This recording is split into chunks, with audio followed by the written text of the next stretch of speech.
To people who have also worked with multimillionaires or billionaires, what is something different they do from ordinary people?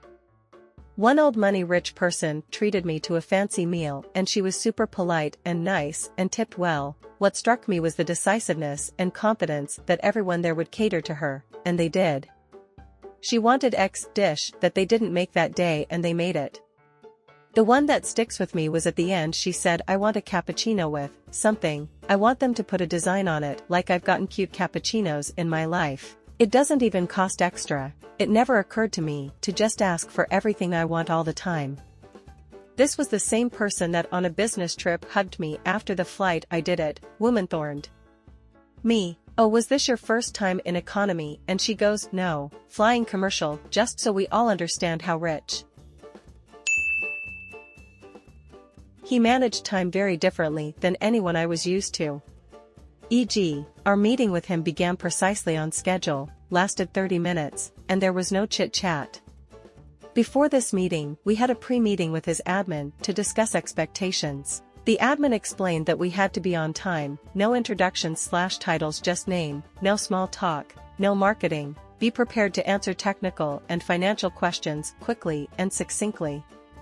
For this latter, if there were numbers we had to know precisely which page of the material had the information.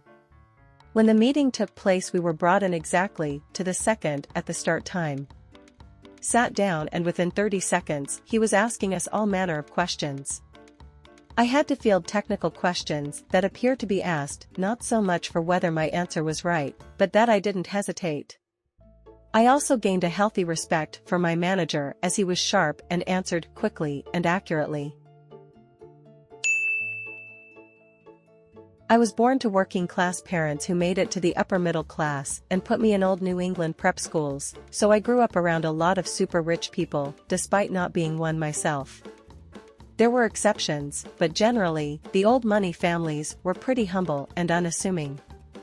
One of my closest friends, for example, grew up in a legit mansion, 15K plus square feet in the primary residence, had several other houses in various states/countries, a yacht, just endless money, and yet he still grew up wearing hand-me-downs from his older brothers and family friends. These families had the mindset that we have endless pits of money, so we'll buy whatever we want. Alongside, it's silly to spend money for the sake of spending money because we don't need to prove ourselves to anyone. As a result, you'd end up with these weird inconsistencies, like this kid is at my house talking about how his mom just bought a second set of horse stables so she has a place for her horses at their favorite vacation house, while my mom who grew up in the projects is wondering why his jacket has a tear with duct tape covering it. They spent money for pleasure, utility, and convenience, not for status or superficial reasons. In comparison, the first or second generation money families tended to be concerned with keeping up appearances and buying fashionable things. Again, there were exceptions, but this was definitely the trend. I briefly worked for a guy who spontaneously decided to take about 8 of his favorite employees on his private jet for flight to Paris, just because he wanted to visit his favorite restaurant and wanted to go out drinking and didn't want to do it alone. So on about 2 hours' notice, he arranged an emergency business trip to get away from his wife, grabbed some guys from the office, and basically told them, "You're coming with me tonight and we'll all have a good time, you don't have a choice, but you'll get paid for this." The restaurant, bars, and hotel they visited weren't super fancy, but they were still very nice, and the boss paid for everything including paying the guys overtime wages because they were working. Randomly taking a private jet for a flight on such short notice must have cost at least $20,000 plus another $10K or so in additional expenses. The same guy also bought an airworthy Spitfire fighter plane from World War II just because he thought it was cool. He didn't have a pilot's license and had no intention of flying it, but he employed a bunch of people just to take care of the plane and fly it at various air shows.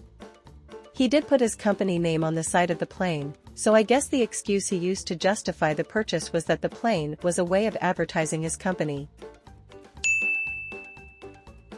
My aunt and uncle are self-made multimillionaires. If you met them, you'd think they were well off, but nothing spectacular. In general, they're both very frugal. However, the two areas where they completely detach from ordinary life are, 1. Vet bills for their animals. The example that most stands out in my mind is their last dog. He needed dialysis, and no vet where we live could provide it. So they did their research and discovered that the best treatment in the country was available in London. A flat in Kew, I think, somewhere fairly central anyway, was rented for the 6 months the dog would need treatment for, and my uncle would stay in it for 1 week a month while the dog had his treatment, then travel back home for the other 3 weeks. 2. Legal help. Neighbors being pains in the backside? Send in the solicitor. Trying to organize a purchase or sale and it's taking too long? Pay the solicitor to fast track. Local council leaving traffic lights up for over a week after work has been completed? Cry havoc and let slip the solicitors of war.